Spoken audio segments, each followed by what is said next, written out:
मालती ने एक हादसे में अपने पति को कई साल पहले खो दिया था। उसके 2 बच्चे थे, रिंकू और पिंकी। मालती पढ़ी लिखी नहीं थी। वो एक टूटी फूटी झोपड़ी में अपने दोनों बच्चों के साथ रहती थी। घर चलाने के लिए वो लोगों के घरों में बर्तन साफ किया करती थी। किसी तरह वो अपने दोनों बच्चों का पेट पाल रही थी। फिर एक दिन, रिंकू जल्दी कर बेटा, स्कूल का टाइम हो रहा है, फिर मुझे काम पर भी जाना है। माँ, आज मेरा स्कूल जाने का मन नहीं है। नहीं बेटा, ऐसा मत बोल। पढ़ लिख कर बड़ा आदमी बनना है ना, तो स्कूल जाना पड़ेगा ना। चल बेटा, अब देर मत कर। रिंकू पास के ही सरकारी स्कूल में पढ़ता था। मालती रोज सुबह पहले रिंकू को स्कूल छोड़ती, फिर पिंकी को अपने साथ लेकर काम पर जाती थी। पिंकी 3 साल की थी। वो एकदम चुलबुली और शरारती थी। मालती उसे अपने पास बिठाकर लोगों के घर काम करती रहती थी। एक दिन खेलते हुए वो बाहर हॉल में आ गई, जहां घर के बच्चे टीवी देख रहे थे। पिंकी भी टीवी में चल रहे कार्टून देखने लगती है।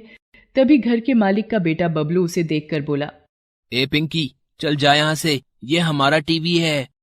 बबलू की उम्र करीब 7 साल की थी। उसके मना करने पर भी पिंकी वहां से नहीं जाती। उसे कार्टून देखना अच्छा लग रहा था। इस पर बबलू को गुस्सा आ गया। उसने पिंकी को चिढ़ाने के लिए फ्रिज से एक चॉकलेट निकाली और उसे पिंकी को दिखा दिखाकर खाने लगा और बोला, अरे वाह, कितनी टेस्टी चॉकलेट है यार, मजा आ गया। ए पिंकी, तू खाएगी क्या? हाँ भैया, दो ना। बबलू पिंकी की तरफ चॉकलेट बढ़ाता है, लेकिन जैसे ही पिंकी अपना हाथ बढ़ाती है, वो चॉकलेट पीछे खींच लेता है और जोर से हंसते हुए कहता है, मुंह देखा है तूने अपना? पता भी है कितनी महंगी है ये। चल निकल यहाँ से। पीछे खड़ी मालती ये सब देख रही थी। उसे बबलू पर बहुत गुस्सा आता है, लेकिन वो उसे कुछ नहीं कहती और पिंकी को अपने पास बुला लेती है। पिंकी रोते हुए मालती के गले लग जाती है। मालती उसे चुप कराती है और पिंकी को अपने पास बिठाकर वापस काम में लग जाती है। इतने में घर की मालकिन उसके पास आती है और उससे कहती है, मालती, इस पन्नी में खाना है, कल रात बच गया था, तू ले जा, अपने बच्चों को खिला देना। मालती चुपचाप वो खाना ले लेती है। गरीबी ने उसे मजबूर कर दिया था। वो अपने बच्चों की परवरिश बहुत अच्छे से करना चाहती थी, लेकिन उसके लिए ये बहुत मुश्किल था। वो हर वक्त चिंता में डूबी रहती थी, जिससे उसकी तबीयत भी खराब रहने लगी। ज्यादातर बीमार रहने की वजह से कई लोगों ने उससे काम कराना बंद कर दिया। अब तो हालात और खराब हो गए। नौबत ये हो गई कि उसे बचे खुचे खाने से ही अपने दोनों बच्चों का पेट भरना पड़ रहा था। वो खुद कुछ भी नहीं खाती थी। जो कुछ मिलता उसे बच्चों को ही खिला देती थी। इस वजह से मालती की हालत दिन ब दिन और खराब होती गई और एक दिन वो चक्कर खाकर गिर पड़ी और फिर कभी नहीं उठी। पिंकी और रिंकू अब अनाथ हो गए थे। उनका ख्याल रखने वाला अब कोई नहीं था। रिंकू बड़ा था, उसने खुद को संभाल लिया था, लेकिन पिंकी इस सब के लिए बहुत छोटी थी अभी। भैया, माँ कहाँ है? बताओ ना भैया, मुझे बहुत भूख लगी है। पिंकी, माँ हमसे बहुत दूर चली गई है, लेकिन तू रो मत, खाना मैं लाऊंगा। रिंकू अपनी बहन पिंकी का हाथ पकड़कर निकल पड़ता है खाने की तलाश में, पर उसके पास ना तो पैसे थे और ना ही पैसे कमाना वो जानता था। दोनों बच्चे भूख से बेहाल होटलों के बाहर यहाँ वहां घूमने लगते हैं। तभी उनकी नजर एक बूढ़े आदमी पर पड़ती है, जो होटल के बाहर बैठकर कुछ खा रहा था। रिंकू उन बूढ़े बाबा के पास जाकर कहता है, बाबा, बहुत भूख लगी है, कुछ खाने को दे दो ना। पिंकी भी ललचाई आंखों से बूढ़े बाबा के खाने को देख रही थी। इससे पहले ही बूढ़ा आदमी कोई जवाब देता, पिंकी उसके हाथ से खाना छीनकर खाने लगती है। ये देखकर बूढ़े बाबा रिंकू से कहते हैं, बेटा, कौन हो तुम लोग? कहाँ से आए हो? तुम्हारे घर वाले कहाँ हैं? रिंकू बूढ़े बाबा को अपने बारे में सब कुछ बताता है। बूढ़े बाबा दोनों बच्चों की मदद करना चाहते थे, लेकिन सच तो ये था कि वो खुद होटल का फेंका हुआ खाना खा रहे थे, जिसे पिंकी ने उनके हाथों से छीन लिया था। फिर भी बूढ़े बाबा ने दिल मजबूत किया और रिंकू और पिंकी को अपने साथ रख लिया और रिंकू से बोले, चलो बच्चों, इस दुनिया में ना तुम्हारा कोई है और ना ही मेरा, आज से हम साथ रहेंगे। बूढ़े बाबा के पास अपना कोई घर नहीं था। वो तो फुटपाथ पर रहते थे और लोगों से भीख मांगकर तो कभी लोगों द्वारा फेंका हुआ खाना खाकर अपना पेट भरते थे। रिंकू और पिंकी उन्हें अपने साथ अपनी झोपड़ी में लेकर जाते हैं और फिर तीनों वहीं एक साथ रहने लगते हैं। बूढ़े बाबा बुजुर्ग भी थे और कमजोर भी, लेकिन फिर भी उन्होंने दोनों बच्चों का बहुत अच्छे से ख्याल रखा। वो दिन भर भीख मांगते, होटलों के बाहर से खाना उठाते और फिर उस खाने को बच्चों के साथ बांटकर खाते थे। इस तरह कुछ दिन तो खाने का जुगाड़ हो गया, लेकिन फिर बूढ़े बाबा की तबीयत बहुत खराब रहने लगी। रिंकू ने बूढ़े बाबा को घर से बाहर जाते देखकर उनसे कहा, कहाँ जा रहे हो बाबा? आपको तो तेज बुखार है। आज मुझे जाने दो, मैं सबके लिए खाना लेकर आऊंगा। नहीं बेटा, नहीं, मैं ठीक हूँ। तुम घर पर रहो पिंकी के साथ। मैं जाता हूँ और कुछ लेकर आता हूँ खाने के लिए। बाबा झोपड़ी के बाहर निकले ही थे कि अचानक बेहोश होकर जमीन पर गिर गए। दोनों बच्चे उन्हें सहारा देकर बिस्तर पर लिटाते हैं और बाबा को पानी पिलाते हैं। थोड़ी देर बाद बाबा को होश तो आ जाता है, लेकिन अब भी वो खड़े होने की हालत में नहीं थे। रिंकू को समझ आ गया था कि अब उसे ही कुछ करना होगा। वो पिंकी को बाबा के पास छोड़कर घर से बाहर निकल जाता है। वो पूरा दिन इधर उधर भटकता है, लेकिन उसे खाने के लिए कुछ भी नहीं मिलता। अचानक उसे एक बेकरी की दुकान दिखाई देती है। वो चुपचाप एक ब्रेड का पैकेट उस दुकान से चुरा लेता है। घर पहुंचकर वो देखता है कि पिंकी एक सूखी सी रोटी खा रही है। रिंकू उससे कहता है, पिंकी, ये क्या खा रही है तू? कहाँ से लाई ये रोटी? भैया, बाहर जो टॉमी घूमता है ना, एक अंकल उसके लिए ये रोटी डाल गए थे। टॉमी ने उस रोटी को सूंघा, लेकिन पता नहीं क्यों उसने ये रोटी खाई नहीं। मुझे बहुत भूख लग रही थी भैया, इसलिए मैंने ये रोटी उठा ली। भैया, टॉमी को बुरा लगा होगा क्या मैंने उसकी रोटी उठा ली तो? पिंकी की बात सुनकर रिंकू की आंखों में आंसू आ जाते हैं। वो पिंकी को गले से लगा लेता है और उससे रोटी लेकर बाहर फेंक देता है। फिर उसे ब्रेड के पैकेट से ब्रेड निकाल कर खाने को देता है। पिंकी बड़े मन से ब्रेड खाती है और उसे खाते देखकर रिंकू को बहुत सुकून मिलता है। रिंकू बची हुई ब्रेड बूढ़े बाबा को खिला देता है और खुद भूखा ही रहता है। ऐसे ही एक दिन खाने की तलाश में भटकते रिंकू और पिंकी एक पार्क में पहुंचे। पार्क में लगे झूलों को देखकर पिंकी ने रिंकू से कहा, भैया देखो ना, कितने अच्छे झूले हैं, मुझे भी झूलना है इनमें। चल पिंकी, मैं तुझे झुलाता हूँ। रिंकू पिंकी को लेकर पार्क के अंदर जाने की कोशिश करता है, लेकिन वहां का गार्ड उन्हें अंदर नहीं जाने देता। फिर दोनों पीछे की दीवार फांदकर पार्क के अंदर चले जाते हैं। कुछ देर झूला झूलने के बाद दोनों देखते हैं कि पार्क के कोने में मोहल्ले के बच्चे आवारा जानवरों के लिए अपने अपने घरों से रोटी लाकर रख रहे थे। ये देखकर पिंकी रिंकू से कहती है, भैया देखो ना, कितनी सारी रोटियां हैं। बाबा ने कल से कुछ नहीं खाया और मुझे भी भूख लगी है। चलो ना, ये रोटियां लेकर चलते हैं घर। किसी को खानी होती तो यहाँ छोड़कर थोड़ी ही जाता। रिंकू जानता था कि वो रोटियां जानवरों के लिए थी, लेकिन पिंकी को मना करने की भी उसकी हिम्मत नहीं हुई। मजबूर होकर उसने पिंकी के साथ वो सारी रोटियां उठाई और उन्हें घर ले गया। तीनों ने वही रोटियां खाकर अपनी भूख शांत की। अब रिंकू और पिंकी दोनों छिपकर उस पार्क में जाने लगे और जैसे ही वहां खूब सारी रोटियां इकट्ठा हो जाती, दोनों उन्हें उठाकर घर ले आते। कई दिनों तक ऐसे ही चलता रहा, लेकिन एक दिन एक बच्चे ने उन्हें ऐसा करते देख लिया। उन्हें देखते ही बच्चे ने शोर मचाना शुरू कर दिया। वो देखो, उन दोनों को, हमारी रोटियों को उठा रहे हैं। कितने बुरे हैं ये, बेचारे कुत्तों का खाना ले रहे हैं। इन्हें तो मजा चखाना ही पड़ेगा। वो बच्चा अपने सारे दोस्तों के साथ मिलकर रिंकू और पिंकी का पीछा करते हैं। वो देखते हैं कि रिंकू और पिंकी उन रोटियों को न सिर्फ खुद खा रहे थे, बल्कि बीमार पड़े बूढ़े बाबा को भी खिला रहे थे। ये सब देखकर सभी बच्चों का दिल पिघल जाता है। सारे बच्चे अच्छे घरों से थे। उन्होंने रिंकू और पिंकी के बारे में अपने माता पिता को बताया। सभी ने रिंकू और पिंकी की मदद करने का फैसला किया। बच्चे अपने माता पिता के साथ रिंकू और पिंकी की झोपड़ी के पास पहुंचे। इतने सारे लोगों को देखकर रिंकू ने डरते हुए उनसे पूछा, आप लोग यहाँ क्यों आए हैं? हमें माफ कर दीजिए, आगे से हम नहीं उठाएंगे वहाँ से रोटियां। तभी एक महिला आगे बढ़ती है और रिंकू के सिर पर हाथ रखते हुए कहती है, डरो मत बेटा, अपने बारे में सब कुछ बताओ हमें, हम तुम्हारी मदद करना चाहते हैं। और ये बूढ़े बाबा कौन है तुम्हारे साथ? फिर रिंकू ने सब कुछ बताता है, अपने और पिंकी के बारे में भी और बूढ़े बाबा के बारे में भी। सब कुछ जानकर वहां मौजूद हर किसी की आंखें नम हो जाती हैं। सभी लोग मिलकर बूढ़े बाबा का इलाज करवाते हैं, साथ ही तीनों के खाने की जिम्मेदारी भी लेते हैं। हर रोज कोई ना कोई अपने घर से तीनों के लिए खाना लेकर आता। अब रिंकू और पिंकी को ना तो चोरी करने की जरूरत थी और ना ही कहीं से खाना उठाकर खाने की। दूसरी तरफ अच्छा इलाज मिलने से बूढ़े बाबा भी पहले से बहुत अच्छे हो गए थे। लोगों ने उन्हें अपनी सोसाइटी में चौकीदार की नौकरी पर रख लिया, जिससे अब वो कमाने भी लगे थे। रिंकू और पिंकी को उन्होंने जल्दी ही स्कूल भेजना भी शुरू कर दिया। ऐसा नहीं था कि रिंकू और पिंकी को अब अपनी माँ की याद नहीं आती थी, लेकिन वो इस बात से खुश जरूर थे कि अब वो अनाथ नहीं थे। बूढ़े बाबा जो उनके साथ थे। महेश्वर के दिन की शुरुआत भगवान भोलेनाथ और माता पार्वती की पूजा से होती थी। वो रोज सुबह नहा धोकर शिवालय जरूर जाता और वहां भगवान भोलेनाथ का जलाभिषेक करता।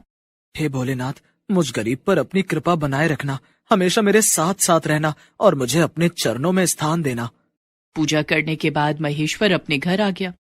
भाग्य लक्ष्मी, जल्दी से खाना दे दो, मुझे फैक्ट्री के लिए निकलना है। ये लीजिए जी, आज डब्बे में एक ही रोटी रखी है, घर में आटा खत्म हो गया था। कोई बात नहीं भाग्य लक्ष्मी, आज मालिक सभी मजदूरों को सैलरी देंगे। मैं शाम को आते समय घर के लिए राशन लेता आऊंगा। भगवान भोलेनाथ ने चाहा तो बहुत जल्द मेरी सैलरी भी बढ़ जाएगी। अच्छा, अब मैं चलता हूँ। महेश्वर एक फैक्ट्री में मजदूर है। उसे महीने के 5,000 रुपए तनख्वाह मिलती है। इतने कम पैसों में दोनों पति पत्नी का गुजारा मुश्किल से चल पाता था, लेकिन महेश्वर को पूरा विश्वास था कि भगवान भोलेनाथ और माता पार्वती के आशीर्वाद से एक दिन सब कुछ ठीक हो जाएगा। महेश्वर खाने का डब्बा लेकर फैक्ट्री चला गया, लेकिन उस दिन नियति को कुछ और ही मंजूर था। महेश्वर और बाकी मजदूर फैक्ट्री में काम कर रहे थे कि अचानक से शॉर्ट सर्किट से फैक्ट्री में आग लग गई। देखते ही देखते आग ने भयानक रूप ले लिया। फैक्ट्री में भगदड़ मच गई। भागो, फैक्ट्री में आग लग गई है। अरे भागो भागो, अरे कोई मुझे बचाओ, ये आग मेरी जान ले लेगी।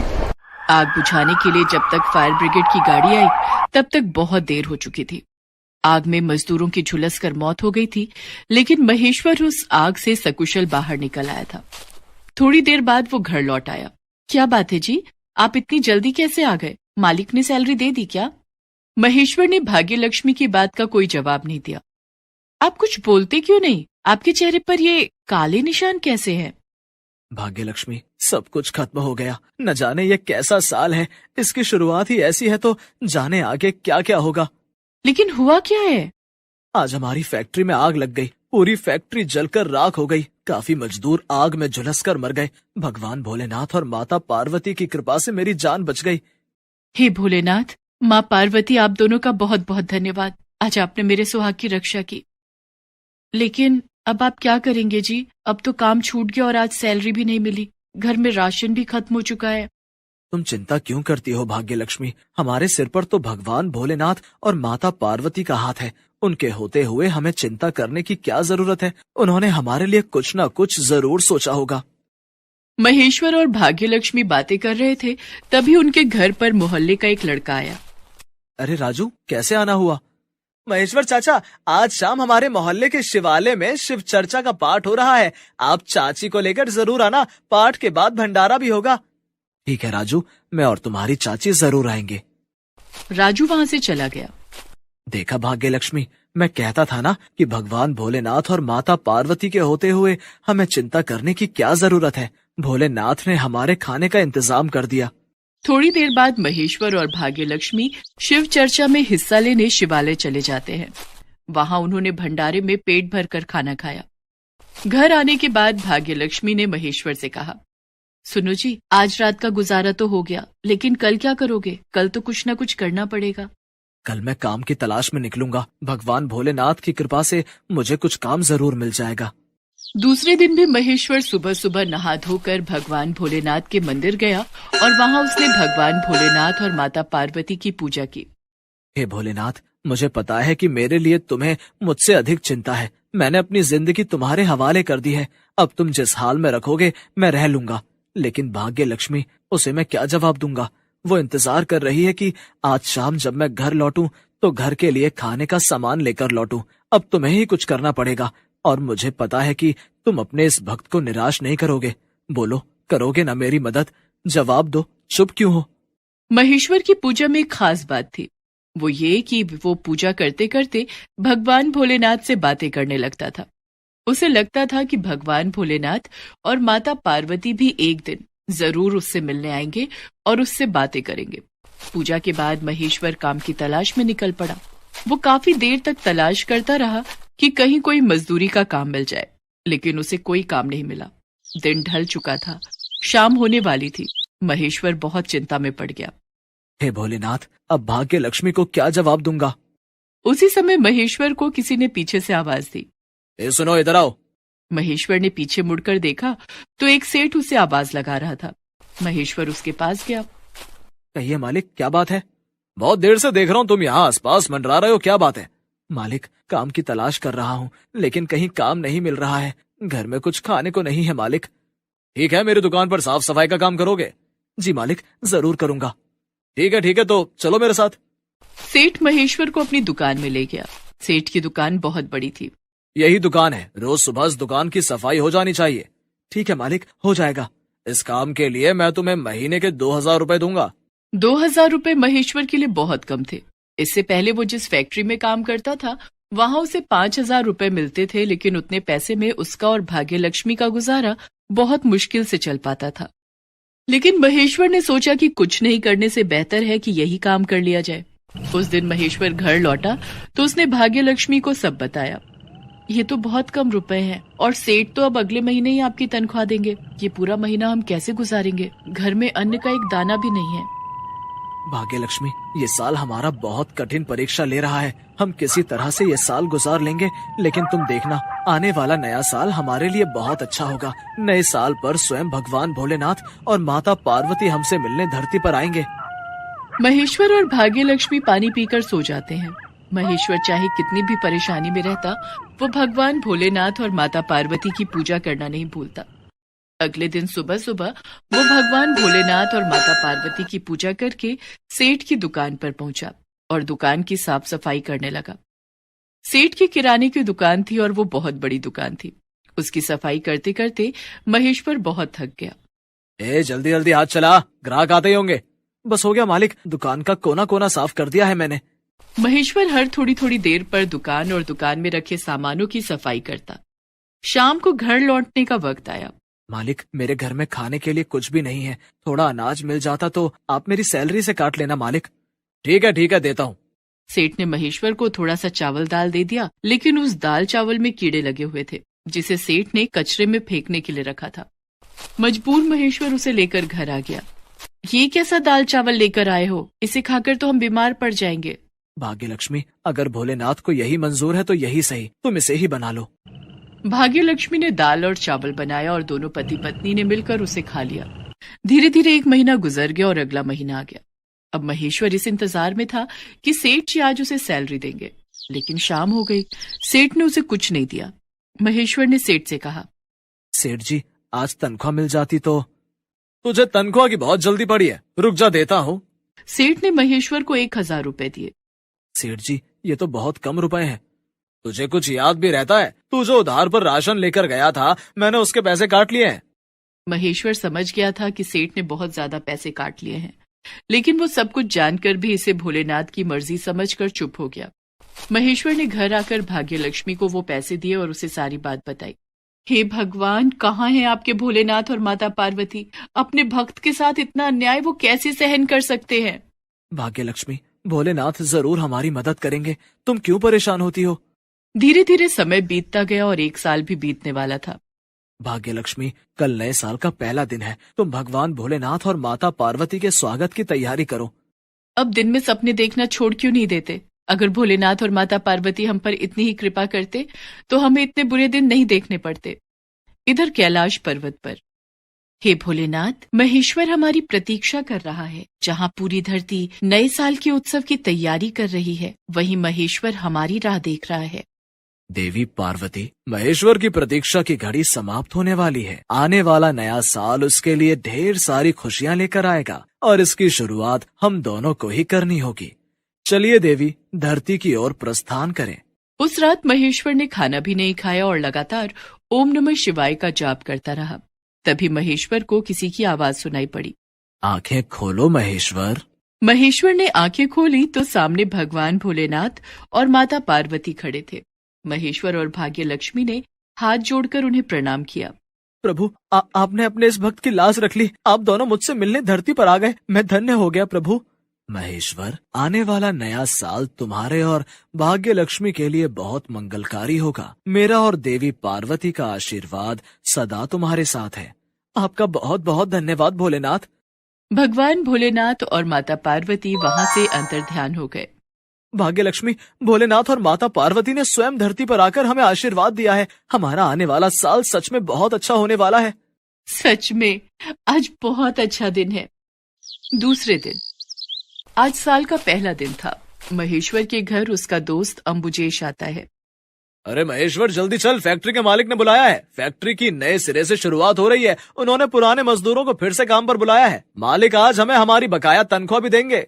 महेश्वर ने हाथ जोड़कर भगवान भोलेनाथ और माता पार्वती का नाम लिया और काम पर निकल पड़ा। Please subscribe this channel.